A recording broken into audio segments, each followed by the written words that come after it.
this Lenten season on the women of Matthew 1. I titled it, Jesus' Shady Family Tree. That's kind of a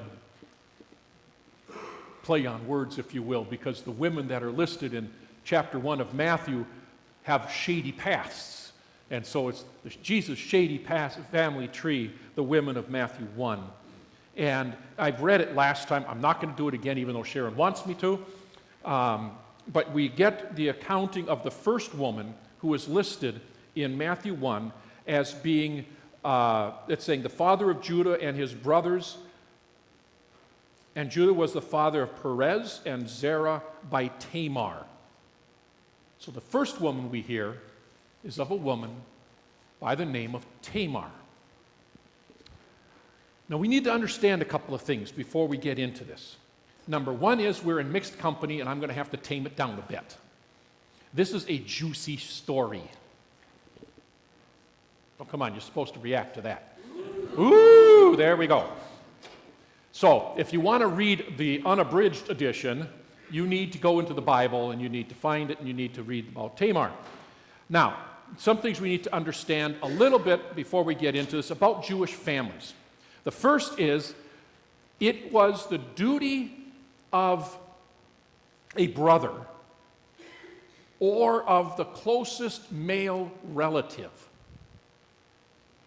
to provide offspring to a brother's wife if the brother dies before having children. Now, you hope you caught that. It is the custom, it is the right of the wife and the dead husband to have children, even if he dies before he has children. And the means by which that takes place is that another brother, usually the older brother, or if there are none, then the closest male relative was to take that brother who died's wife and make that his wife and have children by her so that the brother who died will have an heir and his legacy and his name would go forward. Now, we don't have anything in our society that even comes close to that in a formalized way. But that's very important in this society, in this time of Israel's life. It was very, very important for that name and for inheritance that this structure takes place. Another thing we need to be aware of is that because inheritance is tied into it, inheritance is very important. And the firstborn son gets a double portion of the inheritance.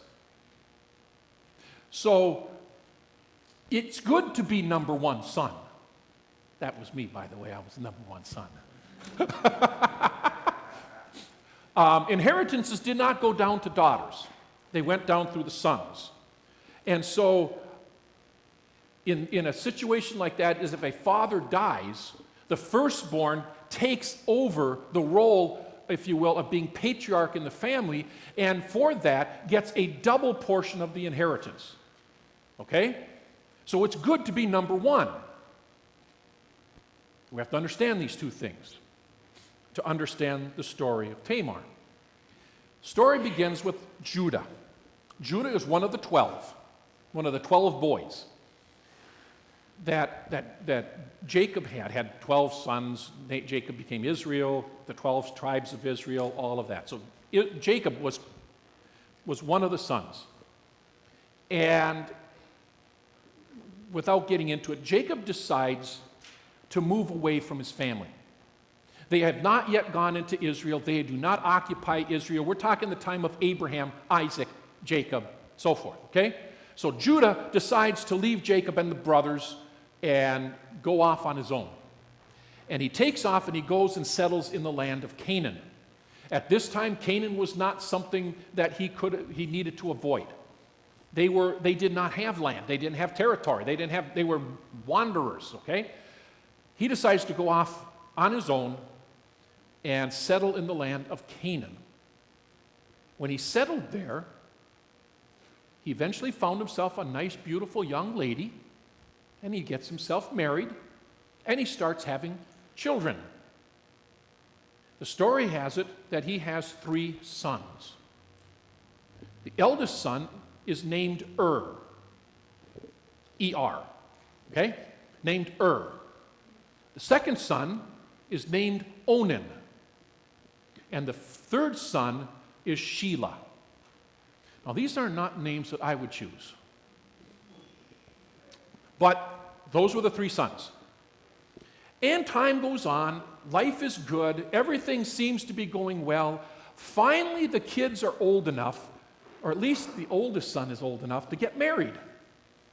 So Judah goes off and finds a wonderful young lady to marry, named Tamar. Back at this day,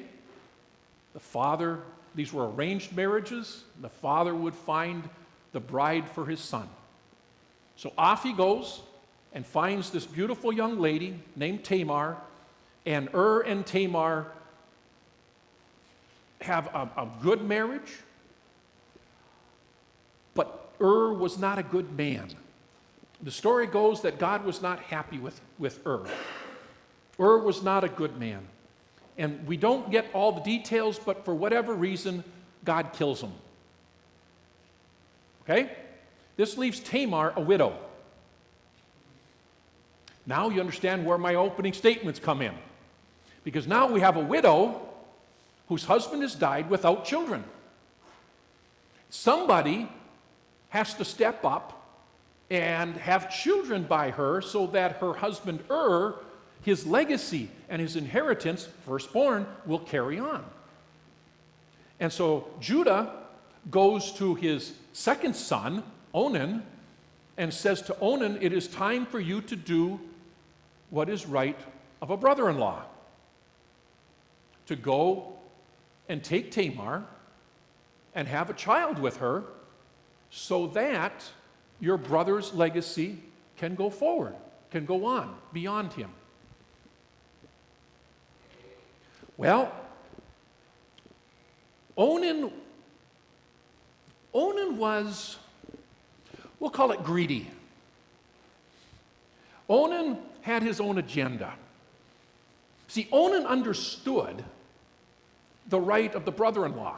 He understood the tradition of taking his brother's wife and having a child through her, or children through her, in order for his brother's legacy and inheritance to go forward. But you see, Onan also understood that if Tamar did not have any children, then the double portion of the inheritance goes where? To him. Well, this sounds pretty good, because he's next in line. But then you've got this issue of the tradition of the brother-in-law and respecting his brother who has died, God rest his soul, and his wife. So when Dad comes to him and says, "It's time for you to do what is right of the brother-in-law," Onan says, "Okay." And this is where I have to be a little delicate. And so Onan decides, okay. And so Onan takes Tamar into his tent or whatever, and we will call it practice an early way of birth control. We'll call it that, okay? So he gave the impression that he was doing his duty when in fact he wasn't. And the only persons that knew that he wasn't was himself and Tamar. Well, Tamar wasn't getting pregnant.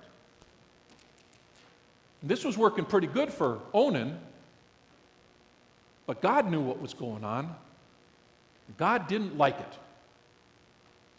And so God kills Onan as well.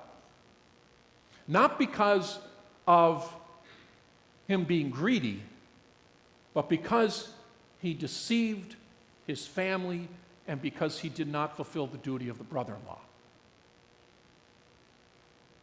Well, now Judah, dad, has lost 2 of his 3 sons. And the only common denominator between all of this is Tamar. It must be her fault. Judah blamed Tamar. Judah has 1 more son, but he's too young. He's not old enough to get married yet. But he also has to realize that, you know what, I gave son number 1 to Tamar and he dies. I give son number 2 to Tamar and he dies. I don't want to give son number 3 to Tamar, even though tradition states that he has to, so that his brother will have offspring. So Judah decides, well, he's too young anyway, so he decides to go to Tamar and say to Tamar, why don't you go back and be with your father for a little while? Wait until Sheila is old enough to marry. And then when he is old enough, I will come and take you and bring you to Sheila, and everything will be back the way it should. All the while knowing that he had absolutely no intention of having Sheila and Tamar get together.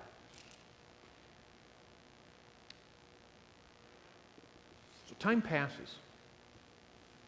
Terah is back with her dad, wearing widow's clothes, waiting for Judah to fulfill what is required of him, waiting for his son to grow old enough to marry. And she doesn't hear, and she doesn't hear, and she doesn't hear, and she starts getting mad. Time passes. Judah's wife dies. He's now alone. He goes through his normal period of mourning, and I think he's getting bored. Oh, you laugh. And so he decides he's going to go out into the fields and tend to his flock. He has a lot of them. He'll go out into a field and he's going to tend his flock and spend some of his days out there getting his hands dirty, just kind of getting away from it all. So he goes out into the field, tends his flock. Word comes to Tamar that her father-in-law is in a field not that far from where Daddy lives. And she comes up with a scheme. But she's got to be careful.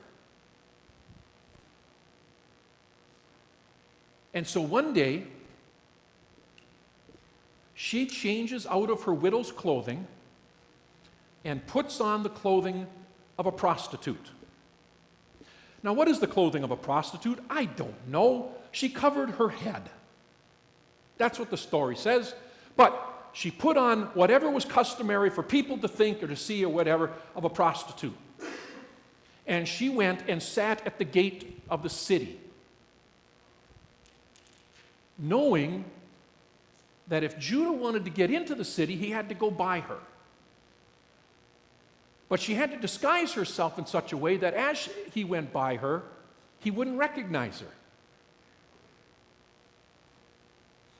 So sure enough, after a little while, Judah comes walking into town.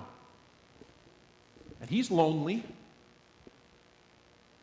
And he sees this woman sitting at the gate. And he decides to go talk to her. Now, what's interesting is in the story, Judah doesn't take any money with him. But that didn't seem to be an issue. Judah goes and talks to this woman who's sitting at the gate and propositions her. But says to her, I don't have anything right now. What I can do is, in a little while, I can go and have one of my servants bring you a goat. And she said, okay. But there's a stipulation. She says, but I need a little collateral, something that will allow me to recover something if you were to renege on your deal. And so she said, I want your ring. She said, I want your belt. She said, I want your walking stick. That'll be collateral. When you come back with the goat, I'll hand it back to you. Everything will be square. Judah said, okay, I can do this. So he hands over his property to her, and they go off. The next day, Judah goes and has his servant bring the goat into town to present it to the prostitute sitting at the gate of the town. But there is no prostitute there because after they were done, she changes back into her widow's clothing. And so the servant goes walking around and says, where's this prostitute that was at the gate of the town, the gate of the city here? And everybody in the town, what are you talking about? There wasn't anybody here. The servant didn't know what to do. He has this goat. He's got to hand over the goat, and I have to get my master's stuff back. What am I supposed to do? So he takes the goat back to Judah, and Judah says, you know what, let's just call it good, okay? I'll keep the goat. She can keep my stuff. Not a big deal. We won't talk about this anymore. 3 months later. 3 months later, word comes to Judah that Tamar is pregnant.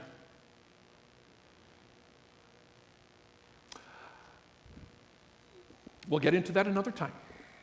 3 months later, Judah finds out Tamar is pregnant, and he is livid. Not because he knows what's going on, but because Tamar is the wife of his first son. Tamar is waiting for his third son to grow up old enough to come to her to have a child. Tamar is not married. Tamar is not supposed to be pregnant. It means she must have done something wrong. She must have played the harlot. And for that, Judah's name was going to be raked across the coals. He couldn't stand it. So he goes rushing back into that town and demands that Tamar be thrown out into the street so that she can be burned to death. Yeah, there, I got a reaction. I saw that. That was, yeah, good. This self-righteous man is absolutely upset because of what Tamar did. How dare she?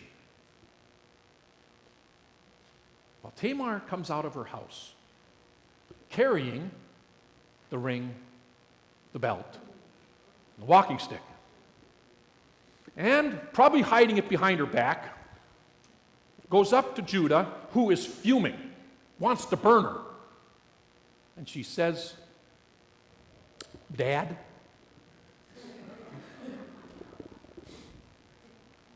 the one who owns these is the one who is the father of the child. And she presents to him the ring, the belt, the walking stick. Now, mind you, the whole town had probably shown up at this time. They were ready to go and just crucify this girl, right? Well, now Judah stands there and realizes, oh no. It's all come out. Judah is dead to rights, but he has a choice to make. And this is where his character comes through. He could have very easily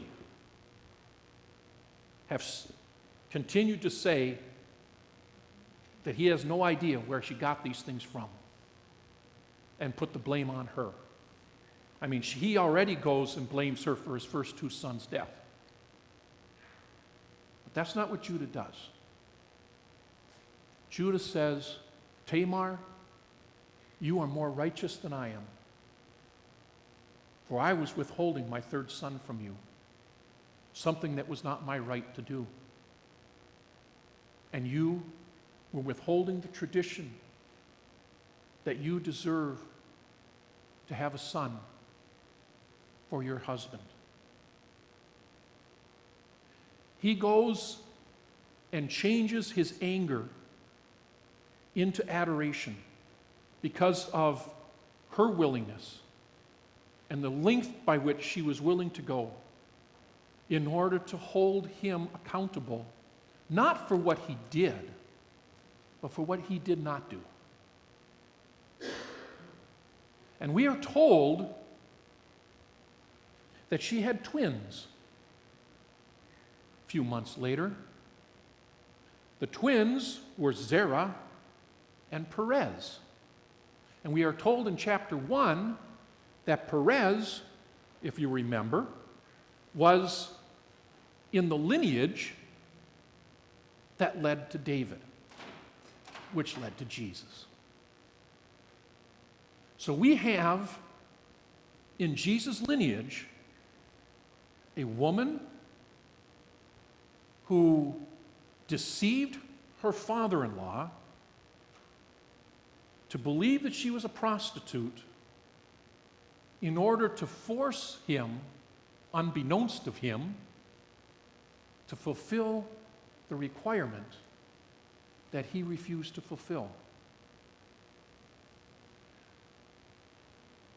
And like I said last week, and I will be saying it over and over again, if God can use the likes of Judah